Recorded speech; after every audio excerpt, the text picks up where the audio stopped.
বলেন, একটা যুবতী মেয়ে অনার্সে মাস্টার্সে পড়ে, 20 বছর 22 বছর 25 বছর বয়স, এই মহিলার এখনো বিয়ে হয়নি। এরকম যুবতী মেয়ে 8-60 একটা টাইট ফিট প্যান্ট পরে, একটা গেঞ্জি গায়ে দিয়ে, কোনো ওড়না নেই, যদি বাসে ওঠে মাথার চুল ফেলে দিয়ে, কেমন লাগে বলেন তো?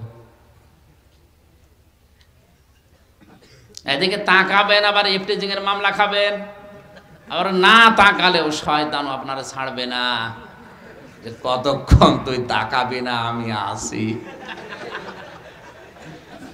তাকাতে বাধ্য করে।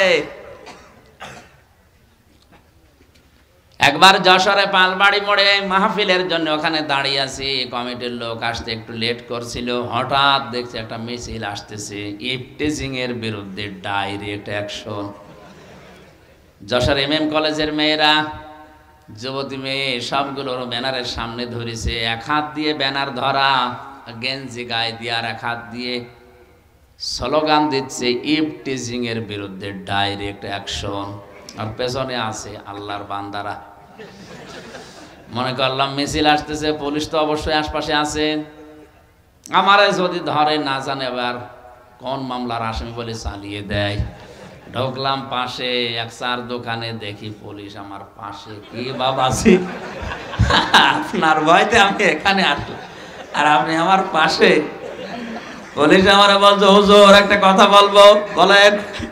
এই যে মিছিল আসতেছে যশোর MM কলেজের মেয়েরা যে কায়দায় মিছিল করে, ইফটিজিং এর বিরুদ্ধে ডাইরেক্ট অ্যাকশন।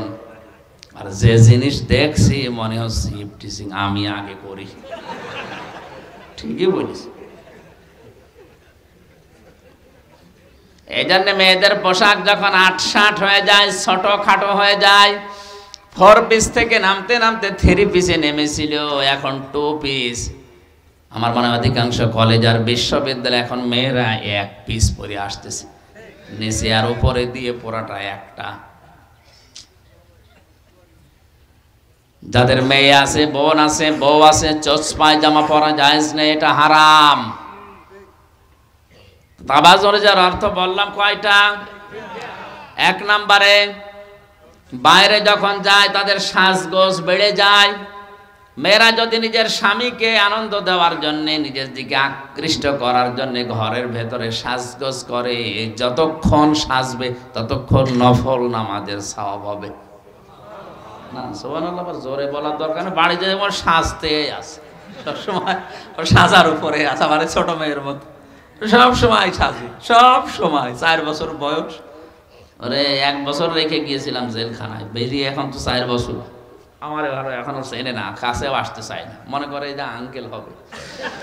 কারণ বের হওয়ার পরে যেদিন বাড়ি আসলাম, আমার বলছে, হুজুর আমাদের বাড়ি চলেন। ঠিক আছে, ওর কাজই শুধু সাজা, সব সময় সেজে আছে। যে জেলে যাওয়ার পরে বিভিন্ন ভাইরা হয়তো আসতো দেখা করার জন্য বাড়িতে, এসে ওই চকলেট, এরপরে বিভিন্ন হাদিয়া তোফা কিনে দিত।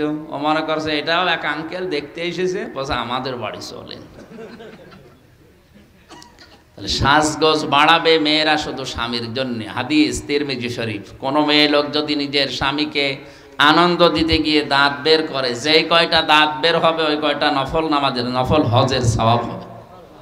আর এক বর্ণনা আছে, ওই কয়টা উট কোরবানি দেওয়ার সওয়াব হবে। জীবনে উট কোরবানি দিতে পারবেন কিনা আল্লাহ জানে। এই জন্য অন্তত এই সওয়াবগুলো আমরা ছেড়ে না দেই। আমি দায়িত্বশীল মানুষদের কথা বলছিলাম। আসলে পৃথিবীতে যে যেই দায়িত্বে আছে, যাদের মর্যাদা আছে, এরা যদি খারাপ কাজ করে ডবল গোনা হয়, যদি ভালো কাজ করে ডবল সওয়াব হয়। নবীর স্ত্রীদেরকে আল্লাহ ডাক দিয়ে এই কথাটাই জানিয়েছিলেন, হে নবীর স্ত্রীরা, কোনো ফায়সা কাজে যদি আপনারা জড়িয়ে পড়েন, নবীর স্ত্রী হিসাবে যেমন সম্মান মর্যাদা বেশি, ফায়সা কাজ করলে গোনাও হবে ওরকম, আযাবও হবে ওরকম বেশি বা ডবল। এই জন্য আমাদের উচিত হচ্ছে, যারা দায়িত্বে আছি, এমনি সাধারণ মানুষের কথা বাদ দিলাম, দায়িত্বশীল মানুষ যারা, আমরা যেন অন্তত উল্টা পাল্টা কাজ না করি। 6 প্রকার মানুষকে আল্লাহ বিনা হিসাবে, বিনা বিচারে জাহান্নামে দেবেন, কিয়ামতে তার দিকে তাকাবেনও না। তার ভেতরে 5 নাম্বার তারা, যারা বৃদ্ধ জেনাখোর। আর এটা দিন দিন এখন বেড়ে যাচ্ছে। অধিকাংশ দায়িত্বে যারা আছেন দেখেন এরা জেনা করতে আছে, হয় হাতের জেনা, চোখের জেনা, লজ্জাস্থানের জেনা। এই কথা বলছেন না কেন? আজকে এমপি হোস্টেল থেকে মহিলাদের কান্নার আওয়াজ পাওয়া যায়। জেলখানায় পর্যন্ত কে যেন মেয়ে লোক ঢুকিয়েছিল, একবার সংবাদ পেয়েছিলেন না? গাজীপুরের কাশেমপুরে এত সিকিউরিটি, ওরে বাবা বাবা, কত জায়গায় চেক করে ঢোকায়, শুধু লজ্জাস্থান বাদ দিয়ে কোনো জায়গা বাদ দেয় না, সব জায়গায় হাতায়। এরপরও ওই জায়গায় মেয়ে লোক ঢোকে কি করি? এই দায়িত্বশীল যারা আছেন তাদেরকে বলছি, আপনারা থামেন, আপনার চরিত্র সংশোধন করেন। ভালো কাজ করলে আপনার সওয়াব যেমন ডবল হবে, অন্যায় যদি সত্যিই কিছু করেন, এই যে 1734 জন মানুষের নাম বললাম, এরা খারাপ কাজ করলে আযাবও হবে, আযাবা লাহা আযাবা দিফাইন, ডবল আযাব হবে তাদের। আল্লাহ এদের চরিত্রকে হেফাজত করার তৌফিক দিন, বলেন আমিন। আপনার বিবাহ শাদীতে যদি একটাই না হয়, 2টা 3টা 4টা পর্যন্ত করেন, কোনো অসুবিধা নেই, কিন্তু হারাম কাজে পা দেওয়া যাবে না।